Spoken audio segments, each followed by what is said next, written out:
So Daytona was fantastic. The crowd was amazing. The people love that sport, and they're wonderful people that run it. And that little rain delay, but we'll go home and watch it, I guess. Some of you will, and others will try and create peace throughout the world. Do you have any questions, please? Sure. Did you speak to Secretary Rubio this morning? I did. What is the latest with the negotiations in Saudi Arabia? We're moving along. We're trying to get a peace with Russia, Ukraine, and we're working very hard on it. It's a war that should have never started.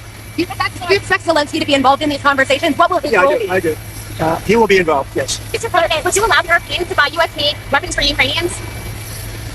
Yeah. Zelensky said today that Russia is going to wage war on NATO. Do you agree with that? Do you have any concerns about? No, I don't agree. I don't agree. Not even a little bit. Vice President Vance said that the United States would potentially take military action against Russia if they won't come to an agreement. Do you agree with that stance? I don't know if that's what he said. I don't think he said that. So, based on your conversations with President Putin, what do you think he wants ultimately in Ukraine? I think he wants to stop fighting. I see that. We spoke long and hard. Steve Witkoff was with him for a very extended period, like about 3 hours. I think he wants to stop fighting. They have a big, powerful machine. You understand that. And they defeated Hitler and they defeated Napoleon. You know, they've been fighting a long time. They've done it before. And but I think he would like to stop fighting. Do you think he wants the whole of Ukraine, or just what do you think he wants to do? No, I think he wants to stop. That was my question to him. Because if he's going to go on, that would have been a big problem for us. And that would have caused me a big problem, because you just can't let that happen. I think he wants to end it, and they want to end it fast. Both of them. And Zelensky wants to end it too. When do you think that can actually happen? When do you think the fighting can stop? Well, we're working to get it done. I mean, it's too bad it started. It would have been a lot easier to end it before it started, right? But it started because we had an incompetent president. He didn't know what he was doing. That should have never started. That war was so easy to stop. Remember this, that under Bush, they took a lot. Under Obama, they took a lot. Under Biden, they tried to take the whole thing. And under Trump, they took nothing. Nothing was gone. Not even a little bit. So it's too bad. It's really too bad. A lot of people are dead right now that should be alive, and a lot of cities are destroyed that can never come back like they were. Those beautiful golden domes and all of the multicolored domes that were 1,000 years old, they're all laying in, just shattered. So it's very sad. They ruined the culture. They're beginning phase 2 of the ceasefire deal between Israel and Hamas. What's going on there? Have you been briefed on the latest related Well, I told to you that? I have been briefed. I told Bibi, you do whatever you want, because, my statement was they got to come back now. The reason I made that statement because they said they weren't going to deliver. They were not going to deliver the people that they said they were going to deliver, that they agreed to deliver.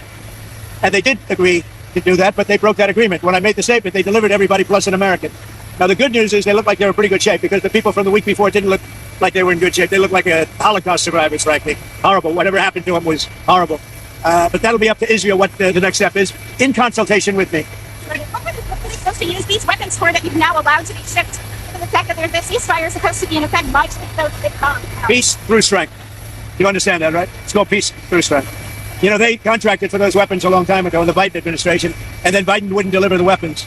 But I look at it differently. I say peace through strength. They were sitting there. Nobody knew what to do with them. They bought them. But I believe in that very strongly. So do you have an update on the European Union is talking about banning food imports, something about kind of along the lines of reciprocal Why is that? Why? If they put reciprocal tariffs, they don't like That's all right. I don't mind. Let them do it. Let them do it.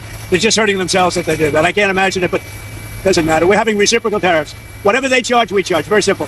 If a certain country like India, which is very high tariff, if they charge us X dollars, we charge them X dollars. It's all right. It's a fair thing to do. Even the media said it was fair. And it's going to be very good for the United States. Do you have an update on your timing of your meeting with Putin in Saudi Arabia? No time set, but it could be very soon. This month? Well, it'll be soon. We'll see what happens. But they're meeting right now. And that's more. I mean, this should have been done 4 years ago, 3 years ago before it started. But it should have been done immediately after it started, as opposed to now, 3 years later. Sir, egg prices have reached an all-time high. What's your what? Egg prices have reached an all-time Well, high. Clue. It was before I ever got here, it was at an all-time. Remember, I've been here for 3 weeks. And when you saw the inflation numbers, I've been here for 3 weeks. I have had nothing to do with inflation. This was caused by Biden. I had 4 years of virtually no inflation. So I'm just taking over. But I'll tell you what, this country has made more progress in the last 3 weeks than it's made in the last 4 years.